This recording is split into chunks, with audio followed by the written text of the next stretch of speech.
I think the best place to start would be probably when I was in high school. Really didn't want to go to college, didn't really have any goals, but I thought it was the thing to do. I had a chance to play for the University of Georgia basketball, but didn't score high enough on my SAT score. So I wound up thinking about going to a 2-year school in Middle Georgia College, but wasn't really the thing to do. Just didn't have that interest. So I wound up getting myself around the wrong crowd and got in some trouble, and it cost me 10 years of my life. I wound up serving 10 years for possession of firearm and burglary. And what I learned while I was in that environment is that, hey, when you're released, you have to leave with something. You can't sit in here 10 years and not leave with something. So while I was incarcerated, I thought about the different programs that they have to offer, and none of them interest me. So my counselor told me, hey, how about the inmate firefighter program? So I said, I felt like I was in pretty good shape. Let's go for it. So he made some calls, called different prisons, and kind of found out, hey, with this guy and the time that he has and the security level, can he get accepted in the inmate firefighter program? And ironically, there was one prison that accepted me. It was Dooley State Prison. And I went there, did the training, and I said, you know what? Hey, I like this, So what's keeping me from doing this while I'm doing it for free, while I'm incarcerated? What is going to stop me from doing it once I'm released? And I told myself nothing. So I put in the work. I did a lot of networking upon my release, and I was able to get an opportunity to work with the Augusta Fire Department. There's quite a few inmate firefighter programs in the state, and they're strategically placed throughout the state where they're not maybe full-time fire departments, so the inmate firefighter program helps assist those counties that don't have full-time fire departments. So the most structured one that I went to was Augusta State Prison.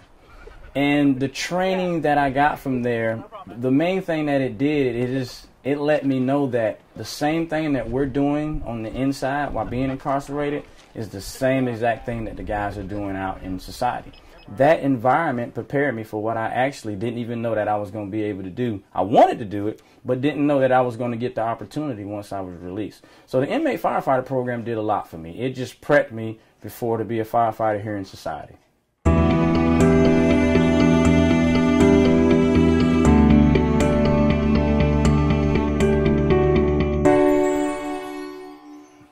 One thing I told myself, I said, if I could talk to somebody, I'm going to get a job, because I felt like I could sell myself. With them looking at an application and seeing, have you ever been convicted of a felony? And of course you have to check yes.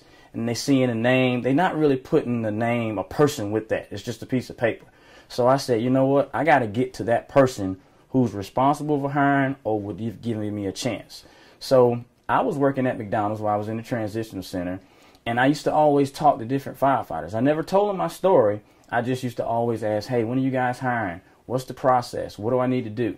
So one day I seen a white shirt, and white shirts represent somebody in authority. So I said, you know what? That might be my chance right there. So he came through McDonald's. Actually, ironically, they told him to pull up while he waited on his order. I didn't know who he was. I didn't know anything about bugles and rank. I didn't have no idea who he was. But I seen a white shirt, so I said, hey, I got to put it out there and see what happens. So I said, excuse me, sir, my name is Alima Mims. I don't know your rank. Is there any way, who are you? And he happened to be the training chief of the Augusta Fire Department. I said, hey, look, this is what I have going on. I was incarcerated. I was part of the inmate firefighter program. I told him that within the law, it does state that you can be hired with the fire department going through the inmate firefighter program, but it's up to the fire department if they want to accept you, also depending on your charge. Due to the fact that I had a nonviolent charge, that was in my favor. So he said, let me talk with some people, let me talk with your previous chiefs, and let's kind of go from there.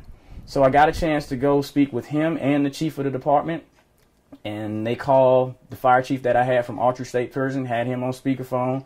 They asked about how I was. They called the fire chief at Johnson State Prison, kind of got a character witness of how I was, and they looked at me and they said, we're going to give you a shot. We're going to talk with Human Resources and see if we can do this, if we can do this legally, and the rest is history.